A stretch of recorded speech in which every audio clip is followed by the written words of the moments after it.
பிரியமானவர்களே, எப்படி இருக்கீங்க? நல்லா இருக்கீங்களா?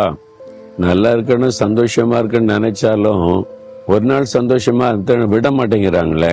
யார் விட மாட்டேங்கிறா? சுத்தில இருக்கிறவங்க தான் நமக்கு ஏதாவது பண்ணிக்கிட்டே இருக்காங்க, டிஸ்டர்ப் பண்ணிக்கிட்டே இருக்கிறாங்க. வீட்டுக்குள்ளேயும் சரி, வெளியிலையும் சரி, நம்ம படிக்கிற இடத்துல, வேலை செய்யற இடத்துல, ஊழிய செய்யற இடத்துல ஏதாவது காரணம் இல்லாத பிரச்சனை வந்துகிட்டே இருக்கு. யாரால வருது? சில சமயம் நம்ம தெரிஞ்சவங்க, பழகினவங்க, நன்மை பெற்றவங்களே இப்படி பண்ணிடுறாங்க. அது நம்ம ரொம்ப பாதிக்குது அப்படின்னு சிலர் மேல கோபமா வருது, எரிச்சலா வருது. ஏதாவது பண்ணிடணும்னு தோணுது, அப்படியெல்லாம் வருது இல்ல. அதான் வாழ்க்கை. இந்த மாதிரி பாதையில நம்ம நடந்து போகும்போது நம்ம என்ன செய்யணும் அப்படின்னு ஆண்டவர் சொல்றார். என்ன செய்யணுமா? ரோமர் 12:21 ஆண்டவருடைய வார்த்தை சொல்லுகிறாரு, நீ தீமையினாலே வெல்லப்படாமல் தீமையை நன்மையினாலே வெல்லு. நீ ஜெயிக்கணும், இந்த பிரச்சனையில ஜெயிக்கணும். உனக்கு தீமை செய்யறாங்கல்ல, பதில் தீமை செய்யணும்னு நினைக்கிற தோணுதில்ல, பழி வாங்கிடணும், அவங்களுக்கு அப்படி நடந்துடணும், பல்ல கடிக்கிறாங்க இல்ல, அப்படி இல்ல. நீ அவளை நன்மை செய்து அதை ஜெயிக்கணும். தீமை செய்த மக்களுக்கு நன்மை செய்யறதா? அதுதான் இயேசு கற்றுக் கொடுத்த ஒரு காரியம். தீமை செய்யறவங்களுக்கு நன்மை செய்யுங்க. இயேசு ஒரு குற்றமும் செய்யல, ஜனங்களுக்கு நன்மை செய்தார். அவரை பிடிக்கிறதுக்கு கத்திகளோட, பட்டயத்தோட, கம்போட, கெத்செமனே தோட்டத்துக்குள்ள வர்றாங்க. அதுல ஒரு போர் வீரர்லாம் பயங்கரமா இயேசு பிடிக்கணும், கட்டணும்ன்றான். அப்போ பேதுரு அவருடைய காதரை பட்டயத்தை வச்சு வெட்டி காது துண்டா விழுந்துட்டு, துள்ளுனா குதிச்சான், காது துண்டா விழுந்துட்டா அவ்வளவுதான். வலியில துடிக்கிறா, ரத்தம் வருது. இயேசு அந்த காதை எடுத்து அதை வச்சு ஒட்ட விட்டு, அதான் இயேசு செய்த பெரிய அற்புதம். காதை ஒட்ட வச்சுட்டாரு, ரத்தம் எல்லாம் நின்றுட்டு, காயம் போயிட்டு, இழந்து போன காது திரும்ப வந்துட்டு, அவருக்கு தீமை செய்ய வந்தேன், அவர் எனக்கு நன்மை செய்துட்டார். இப்ப அந்த மனிதனுடைய மனநிலைமை எப்படி இருக்கும்? இயேசுவை கரெஸ்ட் பண்ணணும், அடிக்கணும், கொல்லணும்ன்றவன் எப்படி இயேசுவை பின்பற்றி அப்படியே போயிருப்பான்னு யோசித்து பாருங்க. அதுதான் இயேசு நம்ம கற்றுக் கொடுக்கிற பாடம். ஒரு சமயம் பாருங்க, ஒரு பொய்யான குற்றச்சாட்டை சொல்லி, என்னை பற்றி ஒரு தவறான காரியத்தை சொல்லி, நான் ஏமாத்திட்டேன், வஞ்சித்தேன்னு சொல்லி ஒரு பெரிய கூட்டத்தை ஒருத்தர் கூட்டிட்டு வந்துட்டார் வழக்கு பேசுறதுக்கு.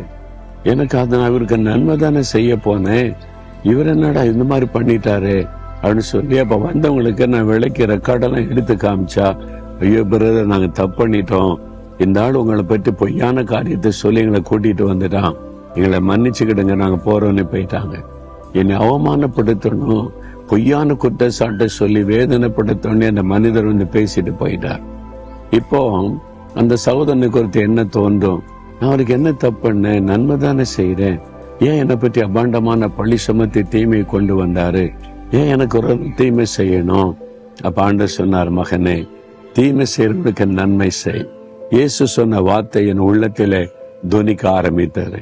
நான் ஜெபிக்க அந்த சகோதரனை நான் மனப்பூர்வமா மன்னிக்கிறேன். ஆண்டவரே, நீங்களும் அவரை மன்னிங்க, அவருக்கு நான் நன்மை செய்வதற்கு எனக்கு ஒரு வாய்ப்பு உண்டாக்கி தாங்க அப்படின்னு ஜெபிச்சேன்.